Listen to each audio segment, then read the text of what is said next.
قال رسول الله صلى الله عليه وسلم إياكم والحسد فإن الحسد يأكل الحسنات كما تأكل النار الحطب। হিংসা কখনো করা যাবে না।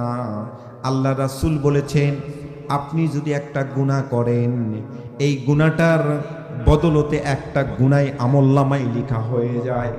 কিন্তু এমন একটা ব্যাপার হিংসার এত ক্ষতিকর একটা বিষয় আছে, কোনো মানুষ যদি কোনো মানুষের উপরে হিংসা করে, আল্লাহ রাসূল বললেন হিংসার গুনাহ হলো তোমার আমলনামা থেকে নেক যে আমলগুলো আছে এই নেক আমলগুলো ডিলেক্টেড করে দেওয়া হয়, মুছে দেওয়া হয়।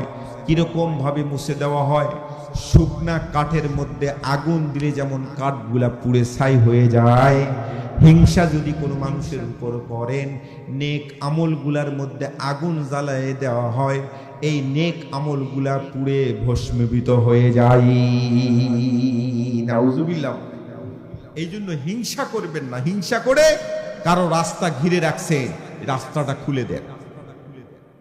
রাস্তা ঘিরে রাখবেন না, হিংসা করে রাখবেন। মুসলমান ভাইরা আমার,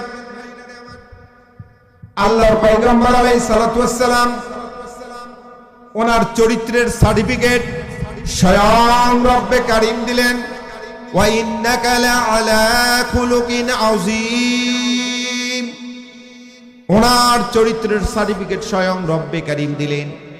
4000 বছর আগে এই মুসা পয়গম্বরের জলিল কদর সাহাবী হারেসা, তিনি আস্তে করে কাঁচি দ্বারা কেটে যখন পৃষ্ঠাটা আলাদা করেন, দ্বিতীয় পৃষ্ঠা উল্টাতেই যখন পড়তে শুরু করলেন, আবার পাওয়া গেল লাকাদ কানা লাকুম ফি রাসূলিল্লাহি উসওয়াতুন হাসানাহ।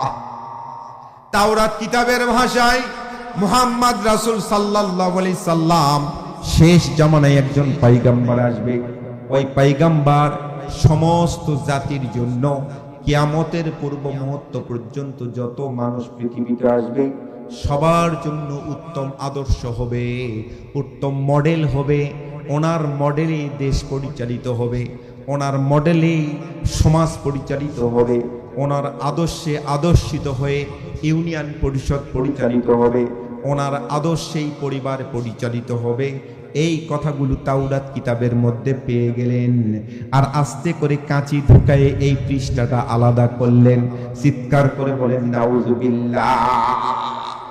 এই ভাব করতে করতে 20 জায়গায়, মতান্তরে 22টি জায়গায় মুসা পয়গম্বরের এই সাহাবী